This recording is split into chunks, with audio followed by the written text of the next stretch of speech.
บัดជំរាបសួរបងប្អូនអតិថិជនអរគ្នានេះគឺ3គ្រឿងដំណើរគ្នាតែម្ដងបងប្អូនហើយសម្រាប់រថយន្ត Everest មួយគ្រឿងនេះគឺអតិថិជនគាត់អញ្ជើញមកផ្លាស់ប្ដូរប៉ាណាជាមួយនឹងការលាងសម្អាតបាត់ក្រោមហើយចំណាយ2គ្រឿងបន្ថែមទៀតគឺអតិថិជនគាត់អញ្ជើញមកទទួលសេវាកម្មដូចគ្នាចឹងបងប្អូនគឺបាត់ស្កុតការពារសាច់ថ្នាំហើយសម្រាប់ស្កុតដែលគាត់ជ្រើសរើសគឺជាស្កុត TVU ហើយសម្រាប់ស្កុត TVU នេះសុពលភាពនៃការប្រើប្រាស់របស់វាគឺបានចន្លោះពី6ទៅ7ឆ្នាំហើយវាជាប្រភេទស្កុតដែលក្រាស់ហើយស្វិតហើយវាផ្ដល់ភាពភ្លឺរលោងជាងទឹកថ្នាំដើមដល់ទៅ30%ណាបងប្អូនហើយវាជាប្រភេទស្កុតដែលលុបបំបាត់នៅស្នាមឆ្កូតដោយខ្លួនឯងបានថែមទៀតផងហើយមួយវិញទៀតការបិទស្កុតគឺពួកយើងតម្រូវឲ្យដោះគ្រឿងបែបនេះដើម្បីលាក់ធ្ន័យស្កុតកុំឲ្យវាមានលេចចេញមកខាងក្រៅបងប្អូនហើយបន្ទាប់ពីនេះទៀតសម្រាប់ Ford Ranger Raptor 2025គឺម្ចាស់រថយន្តគាត់បន្ថែមជាមួយនឹង Club Root Super Roller ដែលវាជាប្រភេទ Club Root ដែលប្រើប្រាស់ជាមួយនឹងលេខកូដហើយសម្រាប់ Club នេះគឺពួកយើងមានធានាទៅលើការប្រើប្រាស់រហូតដល់1ឆ្នាំឯណោះបងប្អូនឥឡូវយើងទៅមើលរថយន្ត Ford Everest វិញហើយសម្រាប់ Everest គ្រឿងនេះបន្ទាប់ពីតម្លៃជាមួយនឹងប៉ាណាហើយសេវាកម្មដែលគាត់ទទួលបន្ថែមនោះគឺការលាងសម្អាតបាតក្រោយហើយសម្រាប់ការលាងបាតបងប្អូនអាចនឹងគិតថា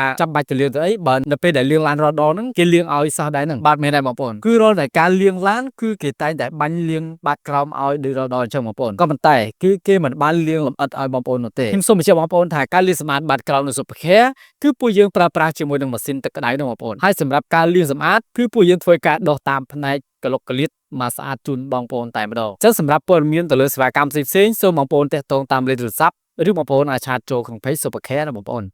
សូមអរគុណ